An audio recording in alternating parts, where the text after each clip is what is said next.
While you all get settled, I'll make some introductions. Leading our conversation today is going to be Professor Jonathan Zittrain, the faculty director of the Library Innovation Lab and of the Harvard Law Library itself, as well as a professor here at the law school, at the engineering school, at the government school. Tell me if I'm missing some. I'm holding out for the dental school, but it yes.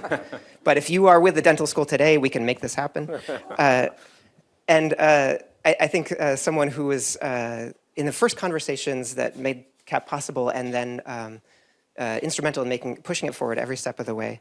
Next, we have Adam Ziegler, who was directing the Library Innovation Lab at the time, and I saw him go through this. He had a full head of hair at the start of this, but led an extraordinary negotiation on Harvard's behalf to make this possible. Next to him, we have Daniel Lewis, who was the CEO of Ravel at the time, now the US CEO of LegalOn Technologies.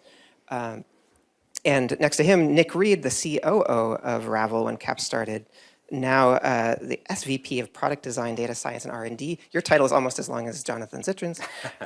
Dental next. at Knowable, which is part of LexisNexis. So with that, Jonathan, please take it away and walk us through how all this happened. Well, thank you so much, Jack. And good morning. It's great to have the band sort of back together. I don't know if we've tuned any instruments, but good morning, everybody. Thank you so much for joining. Usually when this room is configured the way it is with a riser and a lectern and all that, it's to state a problem and then maybe to hazard some solutions that someone else should do and then drop the mic.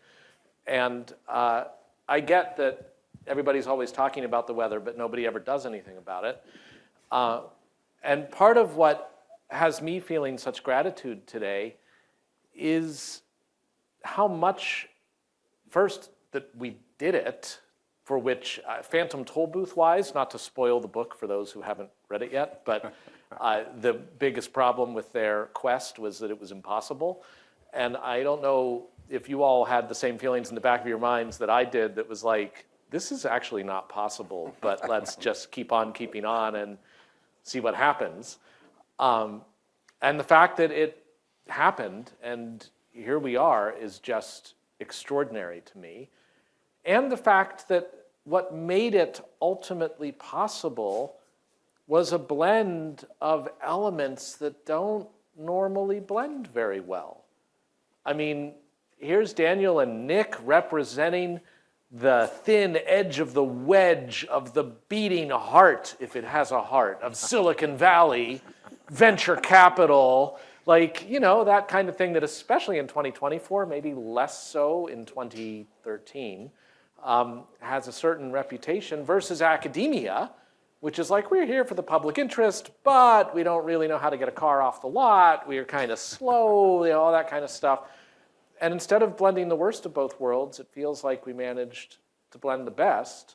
And I think the one thing I might change about that video, Jack, is we talk about 160 years, was it? Which was how long HLS has been collecting, which is talk about playing the long game, salting this stuff away into the depository, which is like in a semi-undisclosed location in central Massachusetts, just book after book after book. I was thinking the right number should be the earliest date of the case law we scanned, which is 360 years ago. Is that right? 1600s. 1600s, which is like, talk about the long game, which Silicon Valley is not known for playing, although I guess if we're talking about colonies on Mars, that's kind of a long game. But this is a long game where so many generations put their money where their mouth was that aren't here because it was 160 years ago. And I don't think they had large language models in mind when they were like, this is why we need to keep it all. But that really is a triumph of being able to think in the long now, and truly, ultimately, of our library, our librarians, and the profession of librarianship, knowing that if you build it, they will come. You just might have to wait 160 years, and that's good by us. We can do that. So I'm just such gratitude for all of that. And I thought it might be good while we were just among us and this is being live streamed or not? And the live stream, which, hello everyone. So just in that private sphere, to review a little bit of how the impossible became possible. Again, it's so nice to moderate this at some distance, but also like have this rare instance where it feels appropriate to just have that celebration too and feel good about what we were able to do. And I also just invite you, understanding we're live streamed, but invite you to share now that like we've reached this milestone and there was a definitive agreement that was negotiated over the course of how long, Adam? That's a long time. Depends on how you count, but I would put it at probably 3 years. That's not 160 years, but Head of hair. right.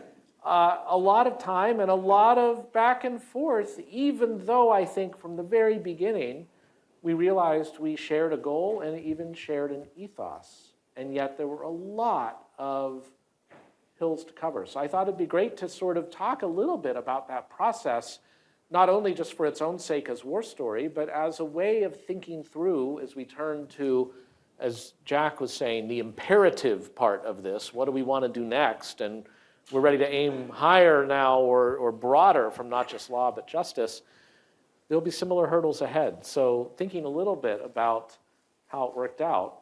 So I don't know, maybe we should start with you all because it was Ravel that first reached out to us. And I should say, I went back and thanks to the magic of John Podesta's Gmail-style Google, where nothing is ever deleted, I went back and looked for the very first inquiry about this, and it was by email, and it mentioned Ravel Law, and I had pinged somebody internally at Lil about it.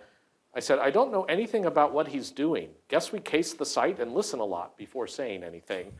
To which that person wrote back and said, sounds good, the site is pretty thin now, but it looks like they're building a legal research site and appear to currently have federal and SCOTUS cases. I'll have my ears wide open. So it was with curiosity that we received your inquiry, but I'm curious, maybe the two of you can talk about first how you found one another, and of course there was a little prior history that you can mention among us, but what got you started on your quest? Yeah, so Nick and I met while at Stanford Law School, and I'd had you as a visiting professor. So there was a little bit of background there. But Nick and I started Ravel. This was a torts class. Right? I was visiting Stanford, teaching torts. Daniel, of course, a star student. Of course, the Stanford class side is 3 students, but it was great, a little Oxford tutorial kind of thing. And great for that, teaching that course to have been the gift that keeps on giving. Exactly, anyway, yeah. So Nick and I, we started Ravel in part based on the fairly big idea that we could be crazy enough to build a new kind of legal research engine, and one that would be data-driven and give you insights about how judges rule. And it's like, did you just have like a Chiba Chew one night, and it was like, that's what we should do? What got you thinking that was a great thing to do?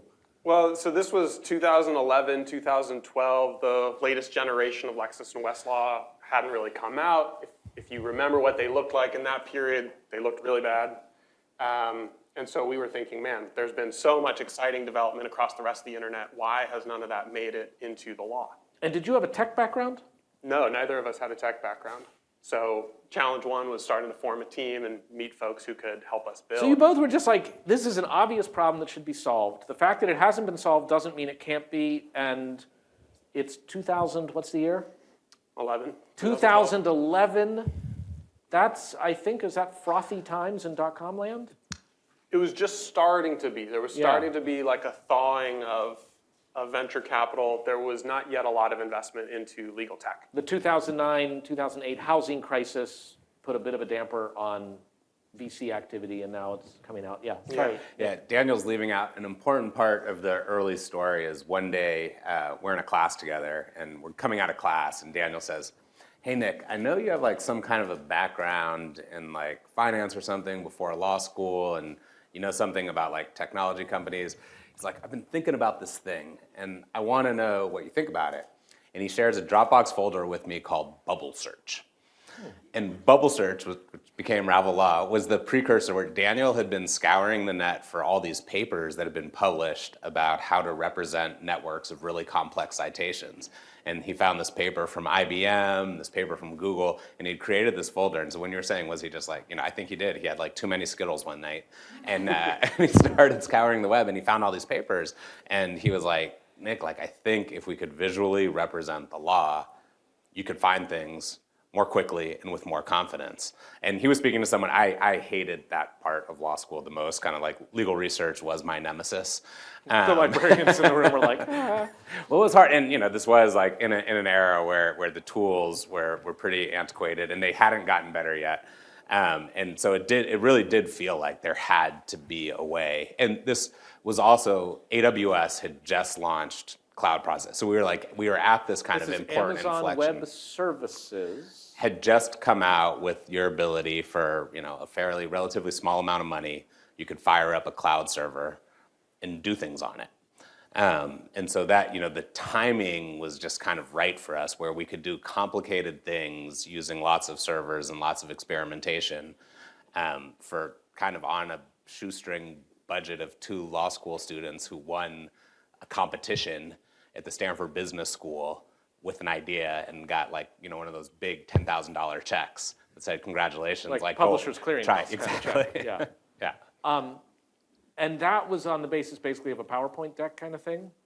Yeah, so we had a vision essentially of what we could build. And we had Carl Malamud's data, thank you, Carl, I see you in the audience, who had scanned or sort of made digitally available a collection of Supreme Court cases and Federal Circuit Court cases, I think it was. So we had enough to sort of prototype this thing. And the prototype basically is wireframe or visualize, storyboard kind of thing, or no, it was doing search?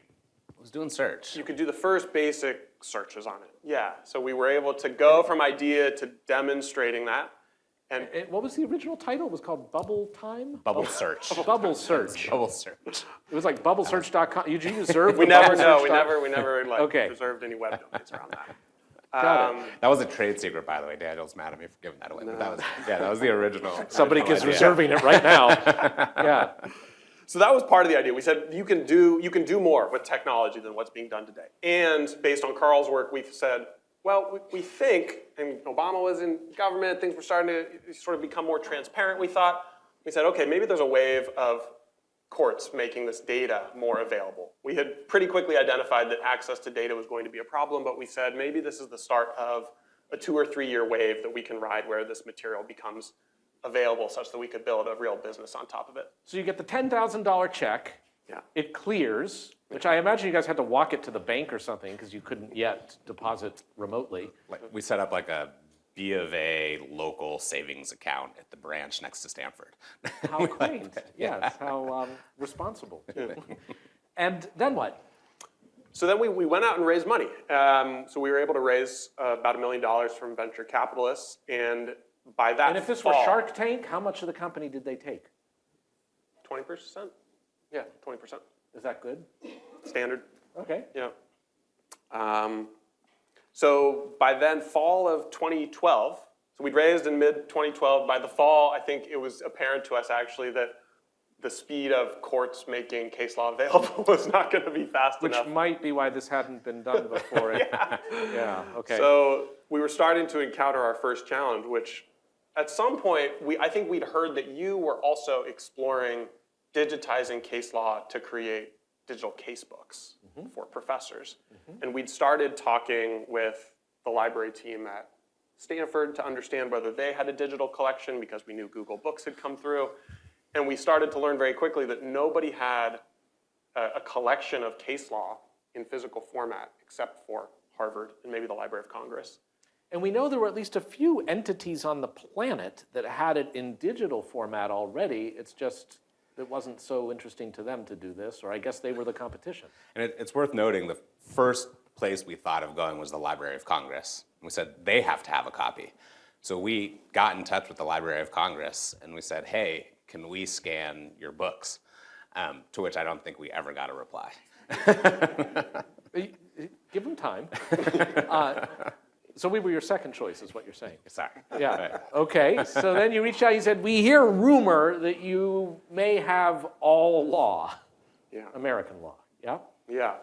And then you came out at one point, and I think you were out in the Bay Area. You were thinking about fundraising for a bigger digitization effort. We met up over frozen yogurt, where all good deals get done. And It's one of those like really modernist shops. Yeah. I think with an umlaut in the title. the healthy yogurt, not like the TCB If white. I remember correctly, you were adamant, like you weren't gonna have the meeting if it wasn't over frozen yogurt. They did have good muffins, okay? And I think we met with you. We talked about our vision for what we needed to accomplish. You were talking about your digitization vision. And I think we went back and we huddled for a little bit, and we came back to you with this idea of what if we could provide the funding? Could we figure out a public, essentially treating you guys as a public institution, but could we figure out a public-private partnership where we provide funding, you guys provide execution? Is there a deal to be done? And this is where Silicon Valley gets a little bit of credit in the story, because Daniel and I are sitting up, we're like trying to figure out how we're gonna do this thing. And one of our VCs was walking by, and we had this like collaborative space in the front of their office, and Daniel and I are just like noodling, we're whiteboarding, and the VC pops in, and he's like this very kind of loud guy, and he says, "What are you guys talking about?" And we're like, "Well, we've got this opportunity. We're trying to figure out what we're gonna do and how we can partner with Harvard and maybe other companies like raise money to do this." And he's like explaining to me, we give him the details, and he said, "I'd write an effing check for that." And we're like, "Okay, interesting." How big? Yeah, exactly. Right. Yeah, And that ended up being one of your funders, and ended up writing the check, an effing check. an effing check, a big effing check. That's pretty good. So as you might imagine, I'm on the receiving end of like, so you have a bunch of law, but no money to scan it. We'd just like to give you all the money to scan it. How does that sound? I'm like, let me think about it. I'm like, that sounds good. And Adam, I think this is the moment where you should enter the story. Yep. So late 2013, the law library posted a job opening for somebody to come in and run or manage a number of projects, one of which was this case law scanning project. No mention in the job description of Ravel or private companies or private-public partnership. And I thought, this is great. I could contribute here. I was really passionate and interested in this area. And so I And had built a website yourself. had worked on a startup myself that faced among a plethora of problems, the problem that I couldn't get the case law that I really needed to kind of realize what I wanted to do. So really felt this problem and cared about trying to do something about it. So I applied, came in for my first interview, and I vividly remember with Kim Doolin, Suzanne Wones, them telling me for the first time that Harvard was not funding this directly, but instead there was a Silicon Valley startup, venture-backed, that would be getting exclusive commercial access to the data for a number of years. And I was totally disgusted and appalled. And Most employees have that moment at some point or another, but yours was early. Yeah, And I was- So a kind of record scratch moment. it was a sort of vivid disillusionment is the best way I can describe it. And I didn't know these guys yet. It was Great name for a memoir. Sorry. It was purely the reaction to, maybe naivety, maybe idealism, maybe thinking, why isn't Harvard just doing this? Or why doesn't the world just do this? Why do we need a startup and venture capital? And I hope we'll get to it, but obviously my perspective evolved dramatically over the course of working with Nik and Daniel and working at Harvard and understanding how powerful, really, the complex combination of incentives was to making this deal possible. But my first reaction was, I don't want any part of this. I was ready to bail, but I decided to stick it out, and we got going right away. Well, we have about 20 minutes to cover everything, which is not a lot of time. So I think it's worth talking about, if I'm going to use a VC term now, what was kind of the elements of the term sheet? Because it sounds like some of that, if not baked by numbers, we knew what the sliders were, what the dials to turn were. So one is, they give us a pile of money to scan a pile of books, for which I wish we had the person at the Harvard depository. And to get that, it's almost like the moment with a stockbroker where you're like, sell everything. We were like, we need all the books. Like, what do you mean? All of them. And I just have this imagine of like a, olive drab convoy bringing the law back to Cambridge to be scanned. But what were the basic elements of the term? You give us money, we scan a bunch of books, and ideally for us, we then make it available to the world for free. That would have your investor effing mad because you'd have no immediate comparative advantage if everybody got it, right? So one element of the term sheet was a period of exclusivity for what, to a first approximation, is public domain data and cooperation from a public-minded institution in maintaining that exclusivity. But it was commercial exclusivity. So in exchange, we had to make it freely searchable and available.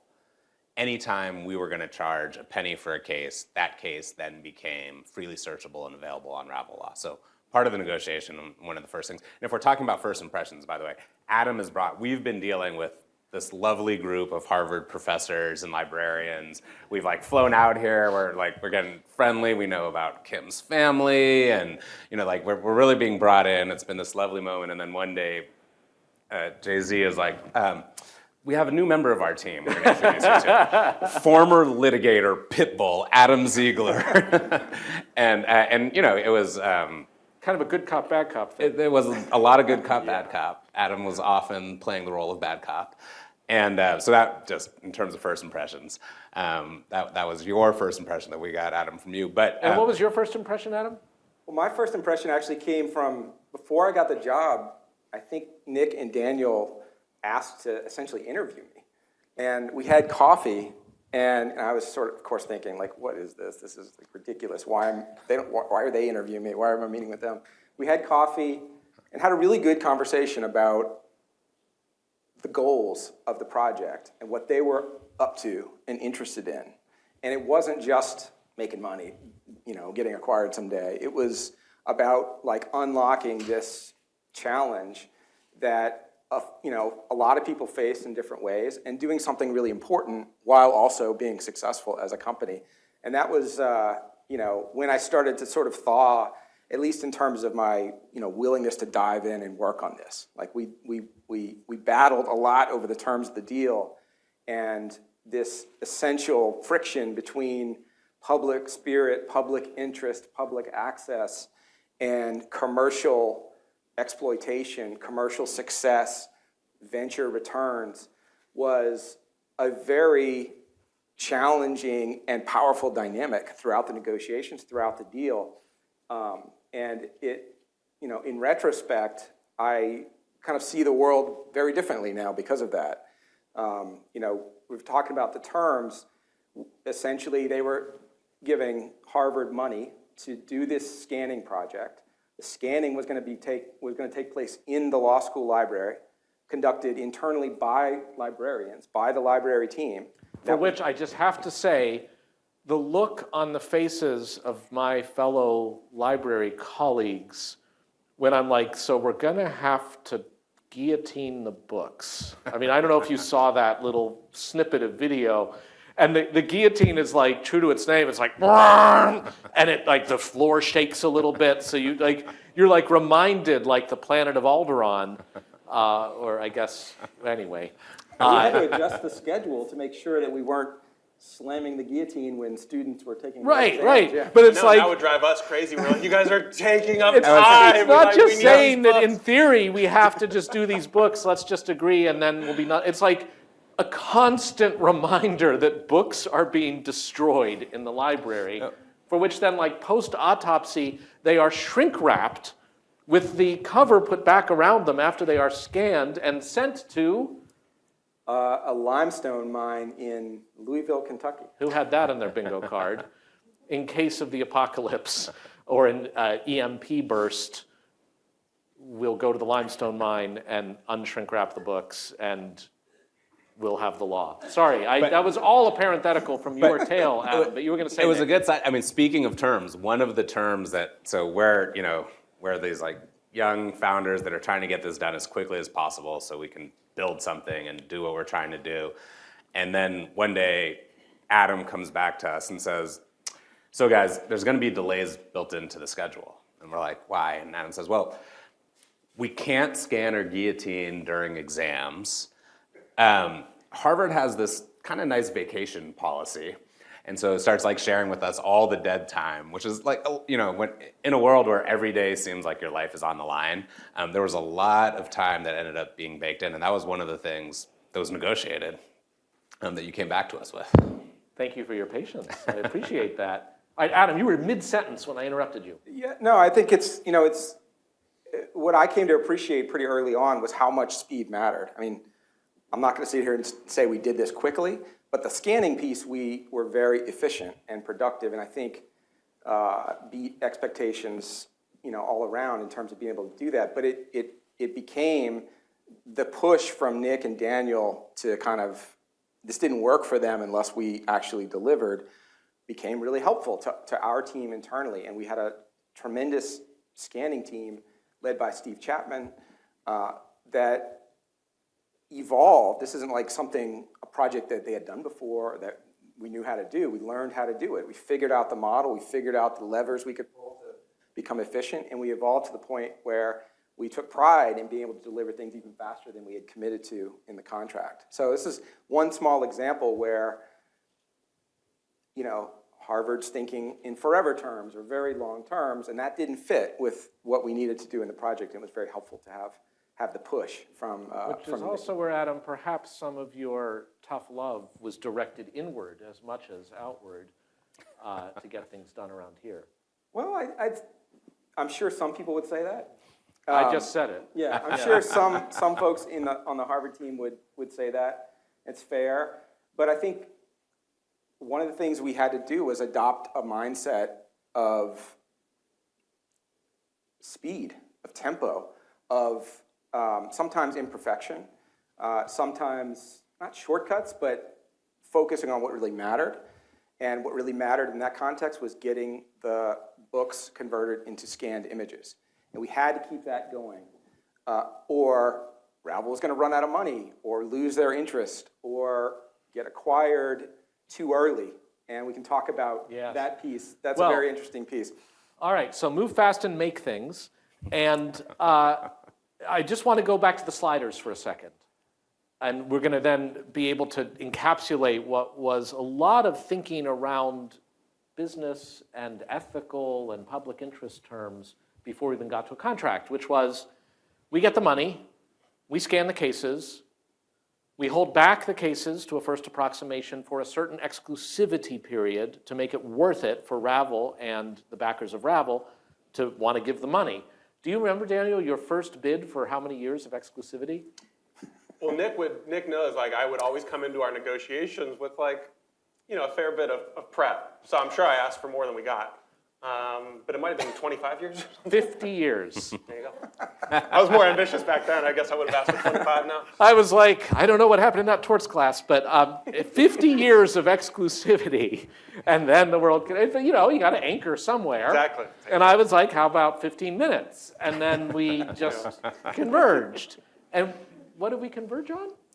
It was, it turned out to be March of 2024, but it was 6 years in the contract, but it was 6 years from our first production of scanned pages. And so we had our goals, public access, tied to our ability to deliver quickly, on time, and even ahead of time to make sure they had the data so they could start to build on it. And go ahead, Nik. Well, and there was a nuance on that too, Adam, is that we had to figure out as a startup, if we were just getting all of the case law from 1660 to 1800 in that first batch, there wasn't a lot of product to be built on top of that law firms were going to pay for.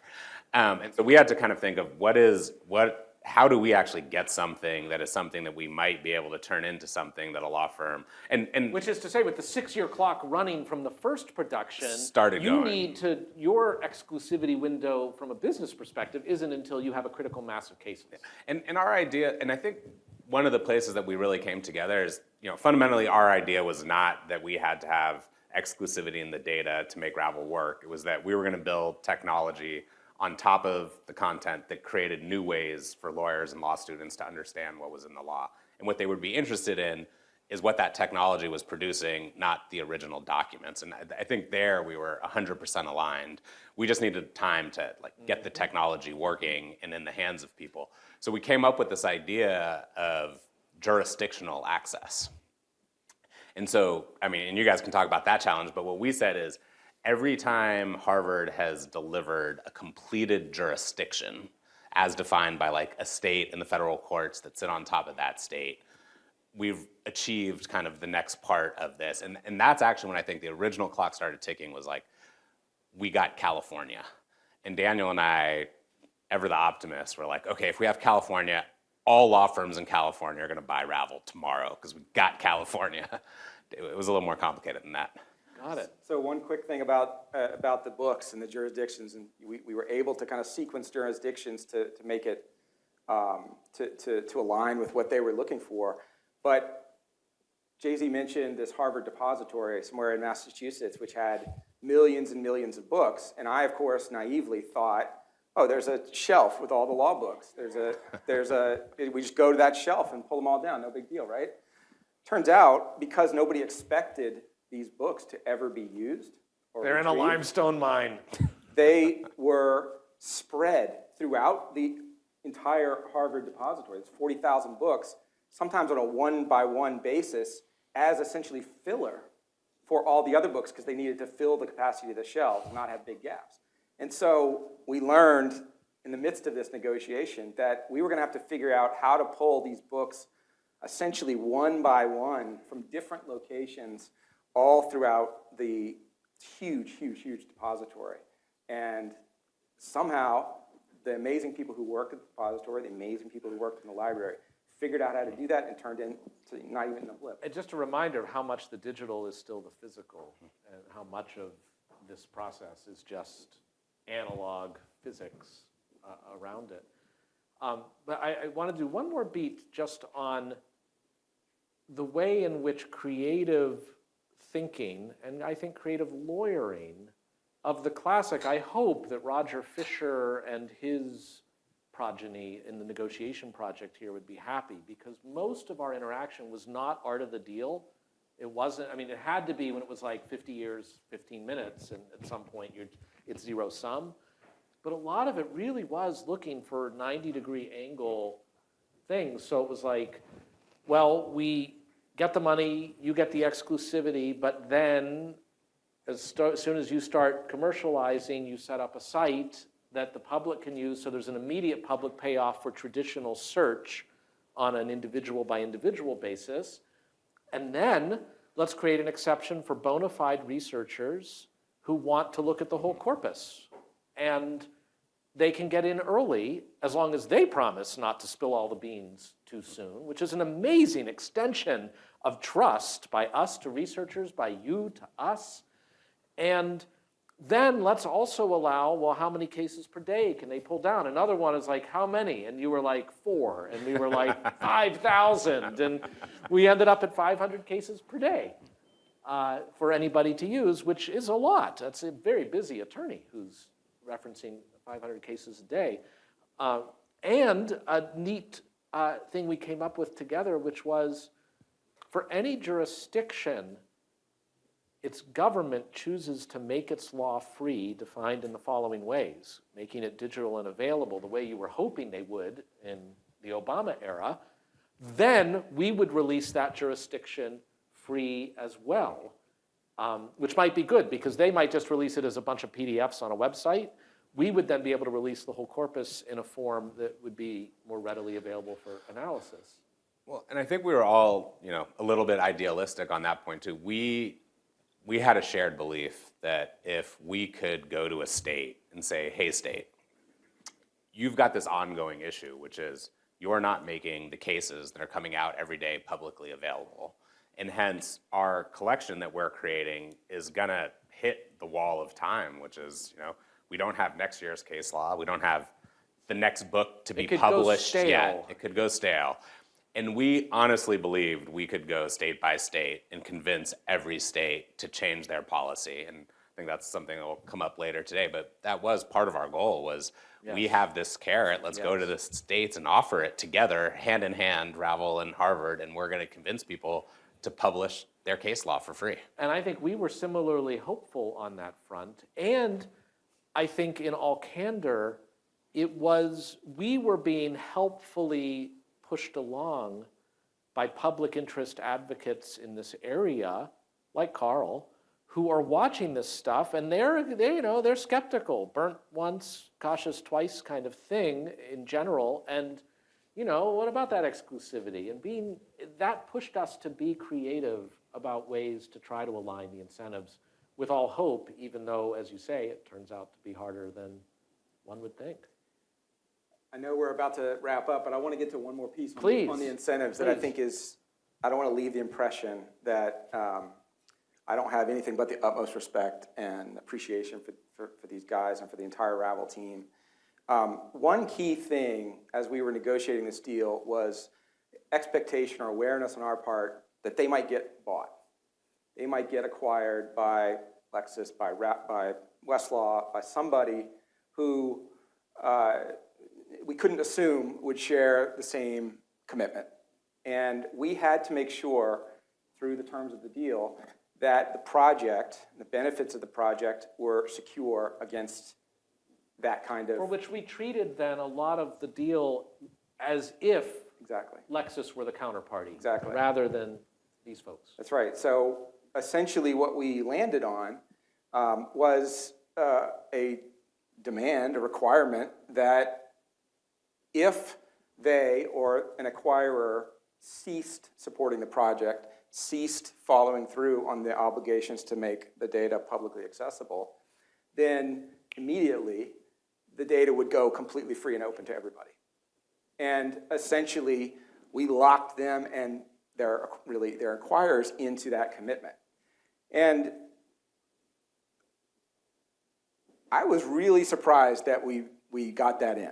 I thought, that cannot be good for acquisition value. That cannot be, I'm sure there were some difficult conversations about that. Well, we can ask them. What were you all thinking? That's a fair question. I think there were so many levers in that negotiation, right? There were so many levers to pull. It was a very creative kind of set of things to play around with that, it came back to us, I think, feeling like this was a project that we were actually really reluctant to have to do. We didn't want to be in the business of digitizing You all were, content. in technical terms, you all were yak shaving. Have people heard this term, yak shaving? It's that you need to do this, that's obvious, but in order to do that, you need to do that. And in order to do that, you need to do that. And before you know it, you're shaving a yak and you're not sure why. And so this was an extraordinary exercise in yak shaving. Yeah. And so our goal had never been to secure a data set for our own private purposes for eternity. We wanted to have it long enough that we could get off the ground, as Nik was saying. And so there were a lot of sticks built into the contract that we could tell, obviously you guys had concerns about if we wandered off the path. But I think for us, we negotiated about all of those things, but there was a lot of flex there because we had the shared eventual vision of where the should go. And because the huge part of the value we're adding is the bubbles, is the original vision of a vision for search, for which this was just the fuel in the tank. Two other parts to it too. One, this is 2012, not 2024, so there was no Gen AI tool that Daniel and I could go use and say, can you read this contract clause for us and tell us how to argue a better position on our behalf? We were two recently graduated from law school students that are negotiating against a former litigator, an esteemed professor at Harvard Law School, come on. and the Associate General Counsel You're of Harvard, doing the old, who's I'm like just a country lawyer thing. we were very Daniel and I were there with Tim pens. Ehrlich. we did have Tim on our team, Yes. but it was the three of us versus you guys had Debevoise giving you access to partners that have done the seminal cases in copyright law. That's true. JZ, just Jeffrey as Cunard is it gets amazing. good. Oh, can I you, didn't even realize it's like the Academy Award is about to play us off. Yeah, what? Well, I want to see where this fight goes, but I want to see it in the hallway. So can we bring it in for a final thought? Yeah, let's bring it in for a landing. A lengthy process to boil down those sorts of terms to something legible, which included a trip to the Harvard Corporation meeting by me and Martha Minow, the dean, to get Harvard to take a deep breath and take this plunge. And then we did it. And I'm curious to wind us down, if each of you wants to share either what surprised you most, either at the time or in retrospect about all this. Is there anything you would have done differently as a way of thinking towards, for somebody with a similarly ambitious project, like what advice would you give them? I don't know who wants to go first. I'll go first. Just very quickly, kind of the highlights. The incredible dedication and professionalism and hard work of the library team.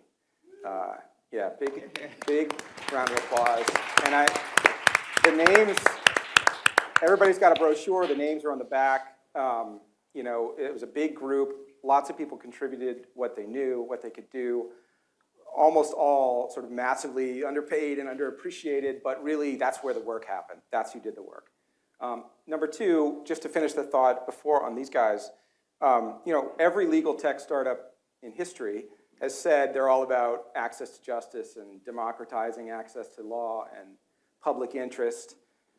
Almost none put their company on the line, enter into a contract that makes that goal, that mission front and center. So huge kudos to Nik and Daniel and their team for doing that, and that's really a critical part to this.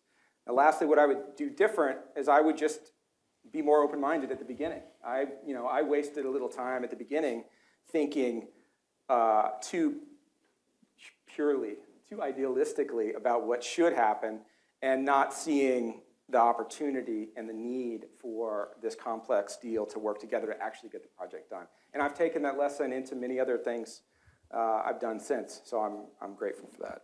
Wow. Do not make the perfect the enemy of the good. Daniel, Nik, what would you all say? Yeah, I think for my part, the first takeaway was this was a very hard deal for Harvard to do.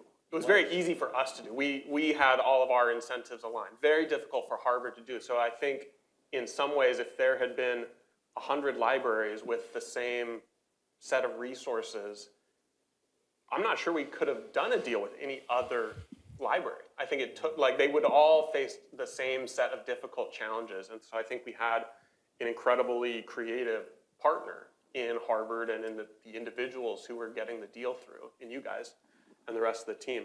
And the value for a startup like us is we would have done it, if there had been 100 partners, we would have done it fast and dirty. And you guys did it with an eye towards 1,000 years.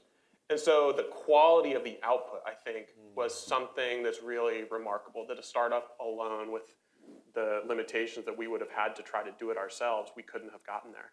And the second piece is I'm really impressed by how the project didn't end with the digitization.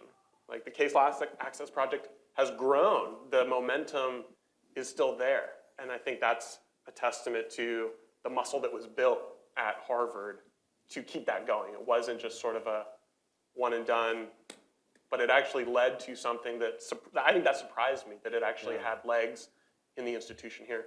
Yeah, thank you. When I think back on it, there was a lot of fear throughout the process, and fear on all sides. Well, will you guys actually come through and be able to scan all the books and deliver on time? Will we be able to build the products that lawyers are going to love and use? And then when we make this stuff free and available, as we did jurisdiction by jurisdiction, are people going to care and use it? And I think all of those were completely debunked through the course of the project. And wish I had have just, we went through with it, but with a lot of fear and trepidation. And it's amazing.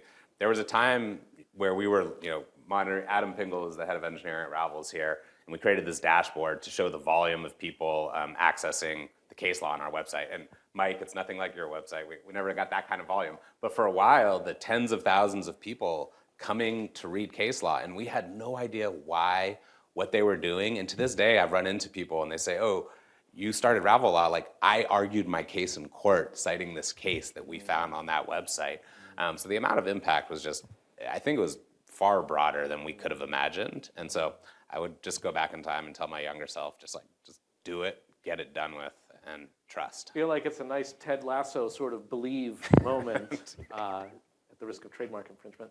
But, and how much a certain junction point, the junction point described here, for example, can really matter, and how each of us in turn had stakeholders of all sorts of conflicting interests and levels of patience with the values we're talking about here, and how much worthy work it was to balance and deal with that in order still to try to forge something that could sing between us. And I'm grateful for the fact that we did that, and I'm grateful to all the folks listed in the brochure, but really especially not only to Adam, but to Daniel, to you, and you to Nik, for this legacy that you make possible today, and just so hugely thrilled at what we might be able to do with it.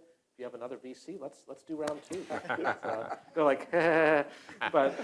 Well, and thank you guys for naming Lewis Hall after Daniel. That was very thoughtful. Now we need a Reed Hall. Let's do it. All right. Well, Thank you so much. Thanks Over to all to you, of our Jack. panel. Thank you.